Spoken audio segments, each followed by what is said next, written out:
Éric Danon est un grand intellectuel.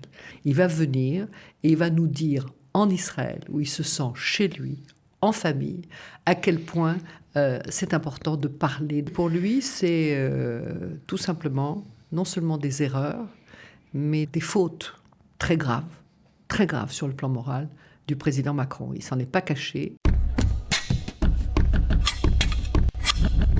Le 17 novembre 2024, le cycle de conférences avec la conférence inaugurale ce jour-là, organisée par le NAC sous la présidence de Claude Breitman, va démarrer. Le thème, inhumanité. Pour en parler, nous avons bien le plaisir d'accueillir Claude Breitman, la présidente du NAC, qui chaque année essaie de trouver des sujets passionnants, des sujets importants, parce qu'on a besoin de réfléchir. Et depuis le 7 octobre, encore plus, Claude Breitman, bonjour et bienvenue. Bonjour ma chère Cathy. Si on nous avait dit qu'on allait se revoir un an plus tard pour parler d'un nouveau cycle de conférences qui avait l'air d'être extrêmement compromis, justement pour les événements que vous avez mentionnés, on se demande comment on arrive à tenir, à continuer, à travailler, à tenir nos promesses auprès de nos étudiants et comme chacun et chacune d'entre nous, quelque part, a une mission profonde pour garder ce pays à flot.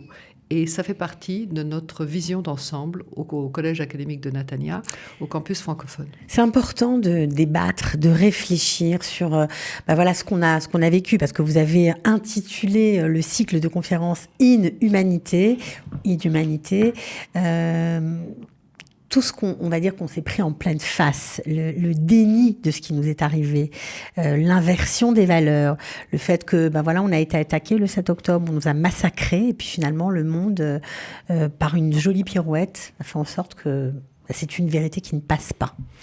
Effectivement, c'est tout cela à la fois. Et si vous voulez, ce qui nous importait précisément comme un lieu d'études et d'excellence universitaire, c'était de réfléchir, d'essayer de comprendre qu'est-ce que c'est que ce chaos de valeurs où on ne se reconnaît en rien et où tout le monde, si vous voulez, se trouve complètement d'une manière un petit peu dissonante à côté des choses qui ont été pour nous des évidences pendant des années, des dizaines d'années, des centaines d'années. Mais il n'y a pas que nous, il y a nous et puis il y a aussi tous les Juifs qui vivent en dehors d'Israël. Absolument. Mais pour eux aussi, si vous voulez, c'est une très grande question. Qu'est-ce qui se passe avec ces valeurs ? Vous avez raison, on a été massacrés, on a été décapités, on a été violés, on a été attaqués. Et si on restait dans une ligne gaullienne, messieurs, si vous ne tirez pas les premiers, on sera toujours à vos côtés pour vous défendre. Eh bien, malheureusement, si vous voulez, cette défense et ce type de réaction s'est dilué dans quelque chose qu'on a beaucoup de mal à comprendre. Qu'est-ce que c'est que ce renversement de valeurs ? Et c'est encore plus, si vous voulez, frappant et douloureux lorsque on parle des relations entre la France et Israël.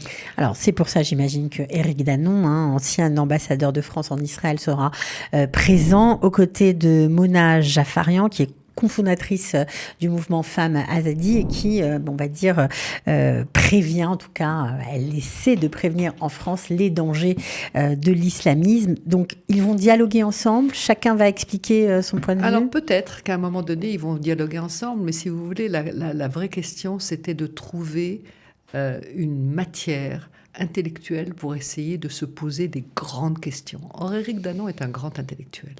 C'est un homme qui nous a prouvé depuis qu'il n'est plus en poste à quel point, si vous voulez, ces valeurs, cette moralité, ce sens de la justice, ce qu'on doit dire, cette mise en danger lui-même en tant qu'ex-ambassadeur tout de même du Quai d'Orsay, il a pris tous les risques pour véritablement non seulement défendre Israël, non seulement faire comprendre ce qui se passait, non seulement démonter tous les mécanismes de peut-être terroristes résistants, vous savez tout ce qu'on entend ici à droite et à gauche, eh bien lui, il se bat là-dessus. Il va venir et il va nous dire en Israël, où il se sent chez lui, en famille, à quel point c'est important de parler, de continuer à se battre, tout en évidemment célébrant cette magnifique résilience. Il va donner des réponses, Claude, d'après vous, sur l'attitude de la France, l'attitude d'Emmanuel Macron, qui est très difficilement compréhensible par les francophones d'Israël et par les Juifs de France aussi. Écoutez, pour lui, c'est tout simplement non seulement des erreurs, mais des fautes très graves sur le plan moral du président Macron. Il s'en est pas caché, il l'a dit, il l'a redit.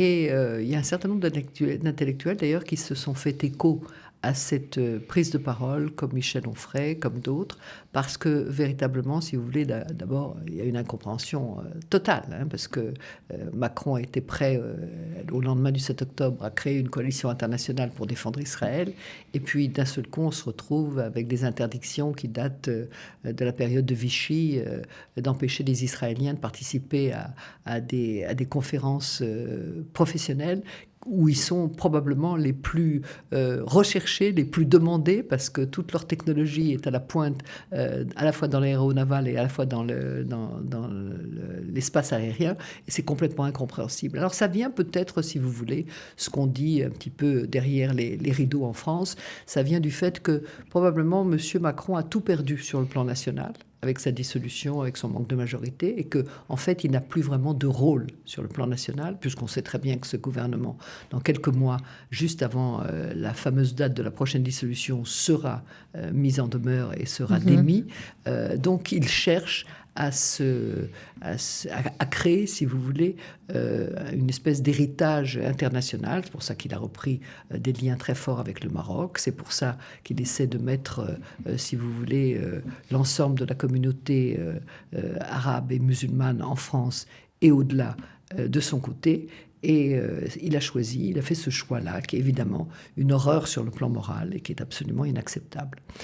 Alors, vous allez bien sûr avoir de nombreux invités, parce que là, on a parlé de la conférence inaugurale du 17 novembre avec Mona Jaffarian et Éric Danon, mais il y aura d'autres, bien sûr, personnalités de premier plan qui seront là, bien oui, parce comme chaque année. Il y a plein d'angles. La mission principale, si vous voulez, de nos activités, c'est essentiellement d'assister et de soutenir nos étudiants, qui pour la plupart sont soldats, d'une manière ou d'une autre, et qui ont véritablement besoin encore plus de soutien, à la fois financier, pédagogique, etc. Donc ça, c'est notre première mission, c'est une mission essentielle. Et nous voulions autour de cela, si vous voulez, autour de ce thème de inhumanité, parler à la fois de l'humanité et de l'inhumanité. Donc dès le 15 décembre, nous aurons un très grand événement autour du 7 octobre, avec le film, avec une exposition de photos, avec des témoignages, sous la direction du docteur Sarah Feinberg. Et nous pourrions véritablement, de nouveau, être complètement confrontés à cette horreur. Mais c'est important, à la fois pour la mémoire et pour essayer de comprendre pourquoi il faut se battre et jusqu'où on doit se battre. Ensuite, nous aurons de très grands conférenciers, comme le Père Desbois, qui a tout de suite dit « Bien sûr, je viens ». Alors ça, c'est original. Pourquoi vous avez voulu inviter le Père Desbois ? Parce que, véritablement, vous savez, c'est Éric Danon qui le dit, il y a un problème messianique dans tout ce conflit. C'est une guerre de religion, il faut le savoir, parce que derrière cette idéologie épouvantable, il y a véritablement, si vous voulez, une espèce d'élan messianique, prophétique, évidemment inacceptable, mais qui existe. C'est la raison pour laquelle nous tous, qui faisons partie, si vous voulez, de l'Europe occidentale et du monde occidental, on n'a absolument rien compris. Et l'évidence, c'était qu'on ne pouvait pas acheter une idéologie avec de l'argent du Qatar, et pourtant on l'a fait, et on s'est trompé. Donc, si vous voulez, il nous faut une grande voix judéo-chrétienne qui explique comment lui voit les choses, comment lui analyse cette partie de l'islam tellement extrémiste, c'est important de l'écouter. Nous aurons évidemment François Zimret, qui est un ancien ambassadeur des droits de l'homme, qui va nous parler, lui, de tous ces combats légaux, si vous voulez, pour essayer de faire quelque chose de très important. Il y a une coalition internationale de femmes qui est en train de se former autour de l'idée que d'avoir un assaut sexuel comme outil de guerre, c'est tout simplement pas possible. Il faut le faire rentrer dans les lois, pas l'étape de la loi, mais presque, de la Cour internationale de la Haye, pour faire en sorte que ce soit définitivement catalogué comme un crime contre l'humanité. Alors tout le monde travaille là-dessus. François Zimret aussi, avec 2 ou 3 groupes internationaux supplémentaires, et ils sont sur le pont dès qu'il y a un problème. C'est pour ça que quand on a essayé d'empêcher les Israéliens de participer à des conférences professionnelles, eh bien les deux actes ont été... C'est grâce à lui que les choses ont été remises à leur place. Complètement renversés. Et ça, c'est important. Il ne faut rien lâcher. Pour le peuple juif, que ce soit en Israël ou que ce soit à l'extérieur, il ne faut rien lâcher. Alors, ce qui est touchant aussi, c'est que vous avez décidé de conclure le cycle inaugural avec un invité de marque qui s'appelle Yann Moix, que tout le monde connaît bien. Pourquoi Yann Moix, justement, pour conclure ? Parce que c'est une personnalité qui est un véritable écorché vif. il n'a cessé de raconter ses histoires personnelles qui font peur, si vous voulez, mais qui sont extrêmement passionnantes. Et quelque part, il s'identifie, mais complètement, avec notre parcours, avec nos douleurs. Et il le dit à qui veut bien l'entendre, sur toutes les ondes, avec beaucoup de courage. Et il se sent et il s'associe complètement au destin du peuple juif. Donc c'est important d'écouter quelqu'un qui a un immense talent et qui a eu un parcours personnel très compliqué et qui est là en train de nous dire, écoutez, voilà, moi, de là où je suis, de ce que j'ai vécu, je vous comprends peut-être mieux que les autres. Par l'intermédiaire de je suis avec souffrance. vous, surtout. Complètement. Ça fait du bien aussi de terminer avec évidemment, évidemment, on essaie de se faire du bien tout au long de l'année, Cathy, parce que je crois qu'on en a tous besoin et que c'est important. Et ce qui était plus important que tout, vous savez, c'est comme ce pays, quand les gens viennent voir depuis le 7 octobre Israël, ils se disent, mais comment vous faites ? Comment vous faites pour tenir ? Comment vous faites pour chacun être à votre place ? Comment vous faites pour arriver à faire la cuisine pour votre famille ou sortir avec vos petits-enfants ou vos enfants quelque part ou vous consacrer complètement à votre travail ? D'où vous prenez cette énergie, d'où vous prenez cette vitalité ? Moi, je crois profondément que d'abord, on n'a pas d'autre choix. On n'a pas le choix, ça c'est sûr. Ça c'est clair, mais que quelque part, si vous voulez, moi personnellement, je ne me suis jamais sentie aussi fière et aussi heureuse d'être israélienne. Je pense que c'est un peuple exceptionnel et que je suis véritablement très très fière d'y appartenir. Je n'irai et je ne vivrai nulle part ailleurs et surtout pas en ce moment. Alors, juste pour conclure, un petit mot sur Michel Onfray, parce que je crois il faut faire un grand mot sur Michel Onfray. Lui aussi est un infidèle, il vient souvent, il aime débattre. On se souvient du débat qu'il a intellectuel. Exactement, qu'il a eu avec le Rav Cherki. Voilà. Oui. Et là, il vient en soutien. Et non seulement il vient, mais il vient pour se battre. Il m'a dit, je viens en tant que combattant, je viens en tant que soldat, pour défendre la cause d'Israël à 1000%, pour montrer à tout le monde, et surtout en France, à quel point il faudrait être du bon côté, et le bon côté, c'est le vôtre. Donc il termine d'écrire un livre tout à fait extraordinaire, comme à son habitude, qui s'appelle Collaboration, où il dépaisse toutes les légendes intellectuelles de France, pour montrer à quel point il y avait profondément ancré derrière tout cela quand même, et que Vichy n'est pas venu de nulle part, malgré ce que disait Brasilac, qui était un grand fasciste, l'histoire n'est écrite que par les vainqueurs. Eh bien, cette fois-ci, c'est nous les vainqueurs, et c'est nous qui allons l'écrire, cette histoire.